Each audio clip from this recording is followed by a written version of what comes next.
Hello friends, मैं study 91 channel से नितिन गुप्ता आप सबका बहुत बहुत स्वागत करता हूं। दोस्तों बहुत बहुत स्वागत है आपका हमारे चैनल में। और आज दोस्तों हम लोग बायोलॉजी की सीरीज को आगे बढ़ाने जा रहे हैं, जिसमें हम बात करने जा रहे हैं क्वेश्चन नंबर 301 से लेकर के 350 क्वेश्चन को। तो जल्दी जल्दी आइए देखते हैं कि आज के लिए कौन से इंपॉर्टेंट क्वेश्चन हमको मिलते हैं देखने के लिए। और अभी तक अगर आपने हमारे क्लास नोट्स को नहीं डाउनलोड किया तो आप जाके डाउनलोड कर सकते हैं study91.org पर।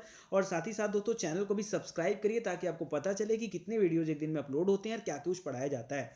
और अगर आपको पढ़ना है विषयों को डिटेल से तो विजिट करिए प्लेलिस्ट में, वहाँ पे आपको सब कुछ मिल जाएगा। ओके।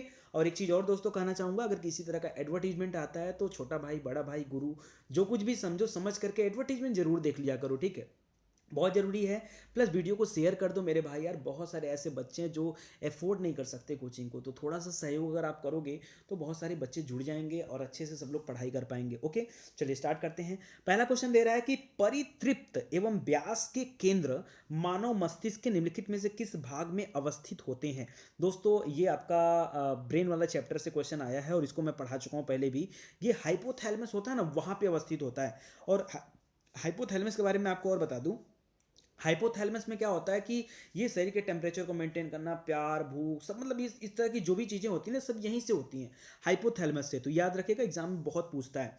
एस्ट्रोजन किसके द्वारा उत्पादित होता है? एस्ट्रोजन तो पुटिका जो होती है ना वो उत्पादित करता है एस्ट्रोजन को, ठीक है। एस्ट्रोजन किसके द्वारा उत्पादित होता है? पुटिका के द्वारा, ठीक है। ये एकदम अच्छे से याद रखिएगा। एस्ट्रोजन एंटीबॉडी सब बता चुका हूं आपको। एस्ट्रोजन होता क्या है अगर एग्जाम में आया, एस्ट्रोजन क्या होता है? दोस्तों एक तरह का हार्मोन है यार, किसी अस्थि का नाम, थोड़ा एंजाइम नहीं, विटामिन नहीं, हार्मोन होता है। एस्ट्रोजन क्या है? हार्मोन है, ठीक है। निम्न में से किसकी कमी से मनुष्य में मधुमेह नामक रोग होता है? तो इंसुलिन की कमी होती है। इंसुलिन कहाँ पर है? अग्नाशय में। अग्नाशय में कहाँ पर? बीटा कोशिकाओं से, वहां से निकलता है इंसुलिन, ठीक है। तो याद रखें यहाँ पर डी वाला हो जाएगा। इंसुलिन का उत्पादन होता है तो लैंगर हैंस द्वीप का या आइलेट्स ऑफ लैंगर हैंस द्वारा, ठीक है। बीटा कोशिकाओं के अंदर ही होता है ये सब, ठीक है। और अग्नाशय में होता है, सब याद रखिए। मानव हार्मोन इंसुलिन उत्पन्न होता है कहाँ पर? तो ऐसे देखेंगे, दूर से देखेंगे तो अग्नाशय में उत्पन्न होता है। अग्नाशय के अंदर जाएंगे तो लैंगर हैंस द्वीपिका में, उसके अंदर जाएंगे तो उसकी बीटा कोशिका में। इतने अंदर से जाके एग्जाम में क्वेश्चन पूछता है। इंसुलिन एक प्रकार है। इंसुलिन किसका प्रकार आप मान सकते हो इंसुलिन को, बताइए। तो याद रखिए दोस्तों, ये भी एक हार्मोन है, ना एंजाइम ना विटामिन, क्या है? हार्मोन है। निम्नलिखित में से कौन सा पादप हार्मोन नहीं है? कौन सा पादप हार्मोन नहीं है? तो इंसुलिन दोस्तों पेड़ पौधों का नहीं यार, मानव के शरीर में पाया जाता है भाई। पेड़ पौधों की भी शुगर होता है, ऐसा सुना है क्या? बाकी साइटोकाइनिन होता है पौधों के लिए, इथिलीन होता है, जिब्रेलिन होता है, इथिलीन से पकाने वाला वगैरह होता है, ठीक है। वो सब याद रखिए। इंसुलिन प्राप्त तो होता है किससे? इंसुलिन मिलता है, अगर ये आपसे एग्जाम में पूछता है तो किससे? याद रखिएगा, डहेलिया की जड़ों से प्राप्त होता है इंसुलिन, ठीक है। डहेलिया की जड़ों में। तो याद रखिए, जिन लोगों को ये रोग हुआ हो वो इसका इस्तेमाल कर सकते हैं, ठीक है। डहेलिया की जड़ों से प्राप्त होता है इंसुलिन। शरीर में अतिरिक्त ग्लूकोज ग्लाइकोजन में परिवर्तित होकर भंडारित रहता है किस जगह पर? दोस्तों ये हमारे विटामिन ए सुना है ना, ठीक है। जैसे वो रहता है वैसे ये भी स्टोर रहता है जाकर कहाँ पर? लीवर में। लीवर मतलब यकृत में। निम्नलिखित में से मनुष्यों के शरीर में कौन सी ग्रंथि वाहिनीहीन होती है? वाहिनीहीन है। वाहिनीहीन मतलब नलिका विहीन है, ठीक है। तो ये आपको बताना। तो अंतःस्रावी ग्रंथि जो होती है दोस्तों, ये वाहिनीहीन होती है, ठीक है। और बाकी सब में होता है। तो याद रखिए यहाँ सी वाला हो जाएगा। और ये कुछ और क्वेश्चन आपके सामने है। मानव शरीर में निम्नलिखित हार्मोनों में से कौन सा रक्त कैल्शियम तथा फास्फेट को विनियमित करता है? कौन सा रक्त कैल्शियम और फास्फेट को विनियमित करता है? ग्लूकेगॉन, वृद्धिकर हार्मोन, पैरावटू पैराथायराइड हार्मोन या थायरॉक्सिन? तो देखो कुछ क्वेश्चन को आप इलिमिनेट कर सकते हो यहाँ से। जैसे थायरॉक्सिन वो तो यार गले वाला होता है, आयोडीन वाला होता है, तो वो तो यहाँ से एकदम हटा दो, ठीक है। और हार्मोन तो होगा नहीं यहाँ पे। अब बचा दो हार्मोन, मतलब वृद्धिकर हार्मोन, ये थोड़े होगा। आगे है पैराथायराइड और ग्लूकागान, ये है। और क्वेश्चन है कि मानव शरीर में निम्नलिखित हार्मोनों में से कौन सा रक्त कैल्शियम कैल्शियम और फास्फेट को विनियमित करता है? तो याद रखिए पैराथायराइड हार्मोन ये काम करता है। कौन सा? पैराथायराइड हार्मोन, ग्लूकागॉन नहीं, ठीक है। आगे मानव शरीर की सबसे बड़ी ग्रंथि किसको बोलते हो? तो सबसे बड़ी ग्रंथि आपकी कौन सी होती है? आपकी कलेजा, जिसको आप लीवर बोलते हो, ठीक है।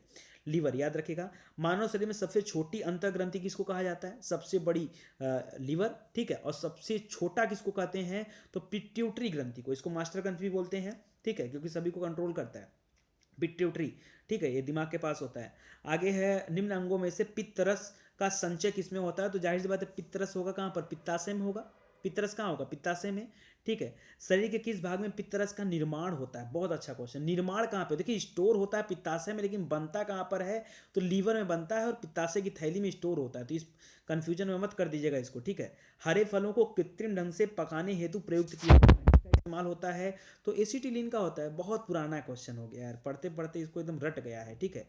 तो कृत्रिम ढंग से इनको पकाया जाता है, बोले तो जबरदस्ती पकाया जाता है एसिटिलीन के माध्यम से। कच्चे फल को पकाने के लिए जिस गैस का इस्तेमाल किया जाता है वो गैस कौन सा है? तो एथिलीन गैस है। देखिए गैस बोले तो एथिलीन करिएगा, ऐसे पूछेगा तो एसिटिलीन करिएगा, या अगर ठोस में पूछे तो कार्बाइड करिएगा। सब उत्तर उसी का है, पकाने के काम में ही आता है। आगे है, जब चींटियां काटती है तो वह अंतःक्षेपित करती हैं क्या? तो फार्मिक एसिड अंतःक्षेपित करती है, जिससे हमको क्या होता है? थोड़ा सा खुजली महसूस होती है, वहां पे फूल जाता है। ठीक है। तो याद रखिए फार्मिक एसिड। नृशंस प्राणी कौन कौन से हैं? नृशंस प्राणी कौन सा है? नृशंस प्राणी। ठीक है। तो पेंगुइन, वेल है यार, और कौन सा है? अरे निशंस माने होता है स्तनपाई, स्तनजीवी कौन है ऐसे समझो। तो वेल है यहाँ पर। मानव शरीर का कौन सा भाग शरीर ताप को नियंत्रित रखता है? शरीर के टेम्परेचर को नियंत्रित कौन करेगा? तो हाँ, हृदय, यकृत, वृक्क, फेफड़ा करिए। क्या होता है ना, देखिए जब आपको ठंडी लगती है तो जल्दी जल्दी सांस आता जाता है। ठीक है। एकदम, तो ऐसे क्या होता है, वो जल्दी जल्दी सांस लोगे तो कार्बन डाइऑक्साइड जल्दी जल्दी आएगा जाएगा लोगों तक, शरीर के कोशिकाओं तक, तो ऐसे गर्मी बनेगी। ठीक है। तो बी वाला हो जाता है यहाँ पर। सामान्य मानव शरीर का तापक्रम होता है कितना होता है? तो फ़ारेनहाइट में याद रखें 98.6 होता है। 98.6 degree Fahrenheit, not Celsius, Fahrenheit. ठीक है। निम्न में से परजीवी पौधों की पहचान करिए। कौन सा पौधा इसमें से परजीवी है? तो अमरबेल। अमरबेल क्या है? परजीवी है। गटपर्डी तो खाता है कीटों को पकड़ करके, याद है ना। तो अमरबेल याद रखिएगा, यहाँ पर परजीवी में अमरबेल का नाम आता है। ठीक है। आगे, माँ पौधे की भांति पौधा मिलता है। माँ पौधे की भांति पौधा मिलता है। ठीक है। तो दोस्तों बीजों से, तनाकाट से, अच्छा अच्छा, ये पूछ रहा है जैसे माँ एक बच्चे को जन्म देती है और अपने वंश को आगे बढ़ाती है, उसी तरह से पौधे जो होते हैं तो ये किससे होते हैं? तो बीजों से होते हैं, तो सभी जानते हैं। प्लस तनाकाट भी होते हैं, जैसे गन्ना वगैरह ले लो, तनाकाट। ठीक है। जो तनाकाट होते हैं उनका तना काट के दूसरी जगह लगा तो वहाँ भी आ जाएंगे। तो ए और बी दोनों कर लीजिए यहाँ पर। बाकी एक बार चेक भी कर लीजिएगा। मानव मस्तिष्क के निम्नलिखित भागों में से कौन सा एक निगरण और उल्टी का नियमन केंद्र है? निगरण और उल्टी का केंद्र। अच्छा, अनुमस्तिष्क, प्रमस्तिष्क नहीं तो सेव करने के लिए आ जाएगा पोन्स, कोई मतलब मेडुला ऑब्लिगेंटा, ये बैलेंसिंग करता है। हाँ, तो ये आप कर सकते हो यहाँ पर।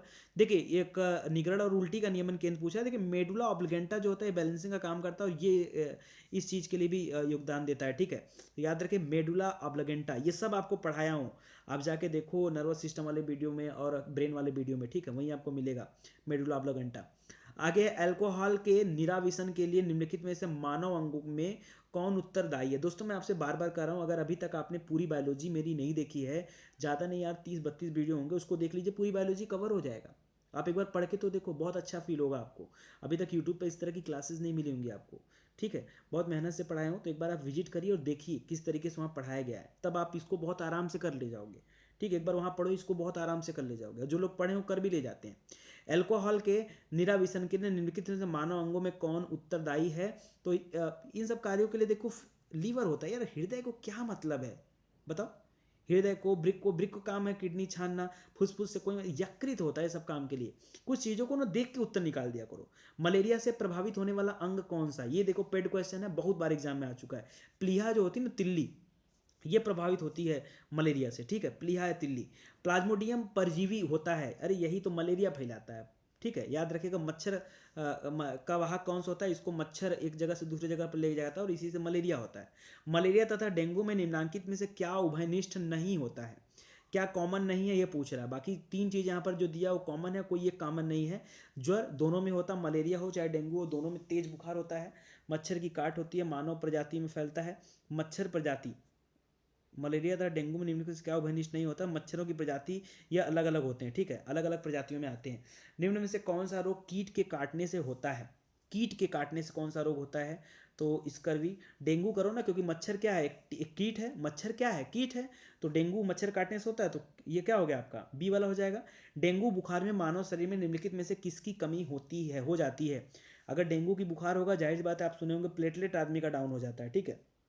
प्लेटलेट एकदम डाउन हो जाता है। तो ऐसे में आप इस्तेमाल कर सकते हो ड्रैगन फ्रूट, देखा है, कीवी फल, ये 2 फलों में आता है। बाकी हरे पत्ते पी सकते हो, पपीता का लेकर के जो फुनगी वाला हिस्सा होता है छोटा छोटा, वो उसको ले सकते हो। बकरी का दूध पी सकते हो। ये सब प्लेटलेट को बढ़ाने में बड़े मददगार साबित होते हैं। उस वैज्ञानिक का नाम बताइए जिसने यह खोजा था कि मलेरिया प्लाज्मोडियम नामक परजीवी से होता है। उनका नाम क्या है? ऐसे महापुरुष का नाम है रोनाल्ड रास। क्या नाम है? रोनाल्ड रास, ठीक है, जिन्होंने मलेरिया प्लाज्मोडियम नामक परजीवी की खोज किया था। निम्नलिखित में से कौन सा रोग प्रोटोजोआ द्वारा होता है? ये भी आपको पढ़ा चुका हूँ। मलेरिया जो होता है दोस्तों, ये प्रोटोजोआ से फैलता है, ठीक है। मलेरिया प्रोटोजोआ से, वाहक भले होते हैं मच्छर, लेकिन फैलता प्रोटोजोआ से है। भारत में मलेरिया के 65% रोगियों के लिए निम्नलिखित में से कौन सा परजीवी उत्तरदायी है? तो पी वाईवैक्स, ठीक है। ये आपको, ये भी मैं पढ़ाया हूँ, बहुत डिटेल में मैं आपको बायोलॉजी पढ़ाया हूँ, तो एक बार आप विजिट करके पढ़ें, आपको खुद लगेगा, ठीक है। तो पी वाईवैक्स। एंथोफोबिया, देखिए कहीं भी फोबिया आ जाए मतलब डर आ गया, ठीक है। तो एंथोफोबिया निम्न का डर है। इसी तरह हाइड्रोफोबिया होता है, तो पानी से व्यक्ति डरने लगता है, पानी से, पानी को देखकर डरने लगता है, और ऐसा होता है कुत्ते के काटने की वजह से, ठीक है। उसमें होता है रेबीज, कुत्ते काटने से रेबीज फैलता है और वो आदमी को डर लगने लगता है, क्योंकि कुत्तों को भी पानी से डर मतलब होता है उनके काटने से। एंथोफोबिया किसका डर होता है? तो ये पुष्पों का होता है, व्यक्ति को जो है पेड़ पौधों के जो पुष्प होते हैं उनसे डरने लगता है, ठीक है, डर लगने। हाइड्रोफोबिया भी देखिए आ गया। हाइड्रोफोबिया याद रखिएगा, ये विषाणुओं के द्वारा होता है, ठीक है। हाइड्रोफोबिया में ये हावी हो जाते हैं, कुत्ते काटने से विशेषकर होता है। आगे है मस्तिष्क तथा मेरुरज्जु पर चढ़ी झिल्ली में सूजन आ जाने से क्या होता है? मेनिंजाइटिस हो जाता है यार। मस्तिष्क ज्वर सुना है ना, मेनिंजाइटिस, तो याद रखिएगा, यहाँ पर डी वाला हो जाएगा, ये भी पढ़ाया हूँ आपको।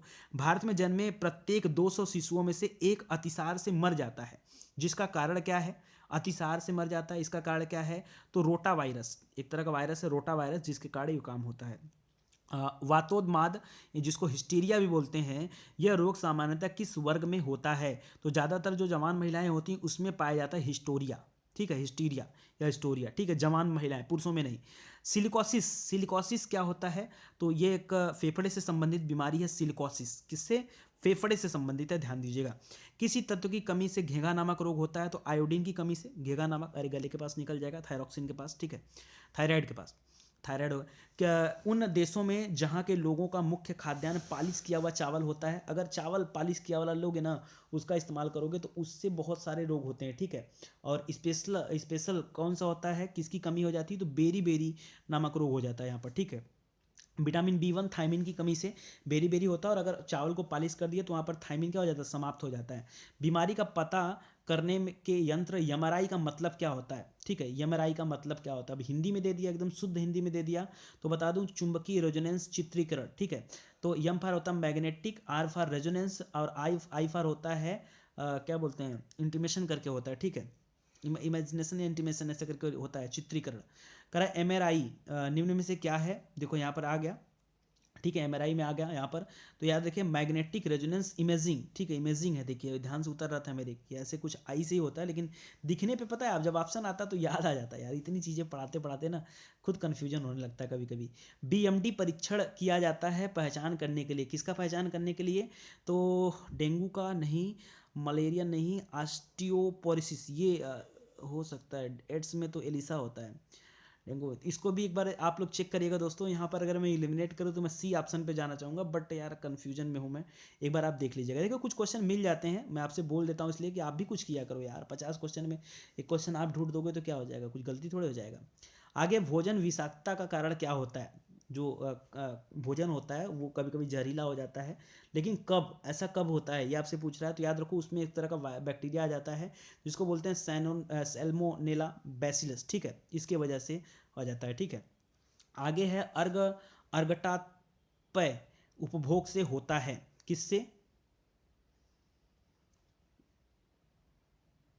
तो ये भी वही है यार, पता है क्या बोलते हैं, वही जो जैसे टॉक्सिन हो जाता है ना खाने में, अगर खाना खराब हो जाता है उसको खा लिए तो आप पचा नहीं पाते हो, ठीक है। तो वही है, संदूषित अन्न यहाँ पे कर सकते हो, ठीक है, संदूषित अन्न से ये होता है। आगे, इटाई इटाई रोग किसकी दीर्घकालीन विषाक्तन से होता है? इटाई इटाई रोग तो कैडमियम से होता है। ये तो बहुत अच्छा क्वेश्चन है और कई बार एग्जाम में आ चुका है, ठीक है। इटाई इटाई बहुत इंपॉर्टेंट है, याद रखेगा। एक व्यक्ति जो फेनिल कीटोन्यूरिया रोग से प्रभावित है, अच्छा है, बताइए किससे संबंधित है? अरे यार दिमाग से संबंधित है, फेनिलकेटोनुरिया, ठीक है। मानसिक जड़ता करिए यहाँ पर, ठीक है। ये सही हो जाएगा दोस्तों, मैं आपसे बार बार कर रहा हूँ, जाइए साइंस की पूरे वीडियोस को देखिए और इसके पहले भी साइंस की जो सीरीज पढ़ाई गई उससे आइए देखिए, ठीक है। आपको जरूर यहाँ पर हेल्प मिलेगा। और आज के लिए आपका आखिरी क्वेश्चन कि DPT वैक्सीन का प्रयोग किया जाता है, किस बीमारियों के लिए इसका इस्तेमाल किया जाता है?